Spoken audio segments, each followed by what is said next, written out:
Okay, good day, guys. Welcome back to the channel. Now, to those of you that are yet to subscribe, guys, be it you are new to this channel and you've not subscribed, I want you to click on the subscribe button, like, share, make your comments. I definitely would love to watch out for it. And also follow us on Telegram.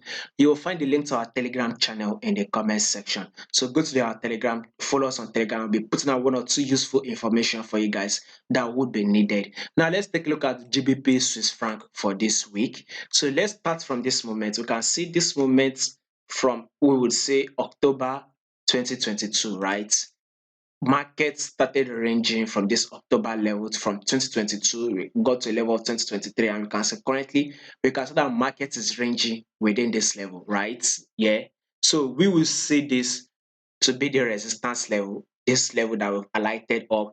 This will be taken as a resistance level, while this level at the bottom will be taken as the support level. So we can see that anytime market comes to our resistance level, we tend to see a rejection back to our support level. And once market gets to this our support level, we tend to see a rejection back to our resistance level. Now take a look at these movements here. So let's start from here. There was this higher highs, higher lows, higher highs that came to tap this our resistance level, right?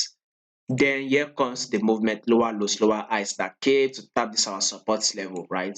Then if you can see at this support level, market wants range within this level, right?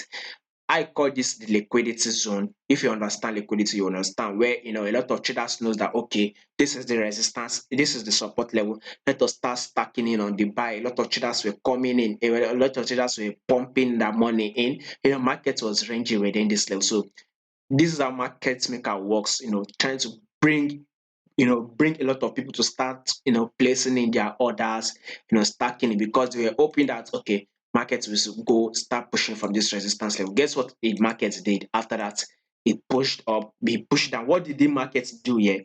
Took out liquidity. Everybody that took their buy here from this level actually got stopped. I mean, if you see, very, very easy to spot liquidity. I mean, when you see something like this, when market is really, really choppy, it is not giving that straight bias movement. It is really, really choppy. You should be careful place your trade within that level because liquidity is going to play out. So unfortunately, a lot of traders were stacking in their buy, and guess what? Markets dropped and took out their stop loss. Now, what market is doing here? So market has now come back to this support level. Guess what? We will be heading straight to this our resistance level. So basically, GBP Swiss franc will still give us a bullish move to this our resistance level.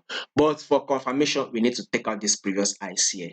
We can see that when markets at first, let's start from here. This was the impulse move.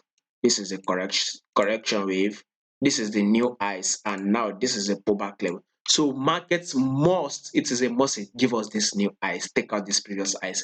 If you can do that, that is a clear confirmation that we would continue that movement to the resistance level. If not, we might start seeing it drop, which I don't think it will drop. I'll tell you that 90% of the chance, personally, I'll say 90%. I doubt it. I doubt 90% because I see this GBP Swiss franc pushing up more. So if in case it drops, no problem. That is how market does it, right? There's nothing that is 100% correct. So if it drops, no problem. You can go ahead and sell. If not, we should continue the buys to the upside on GBP Swiss franc. Do not forget to follow us on Telegram. You will find the link to the Telegram channel in the comment section.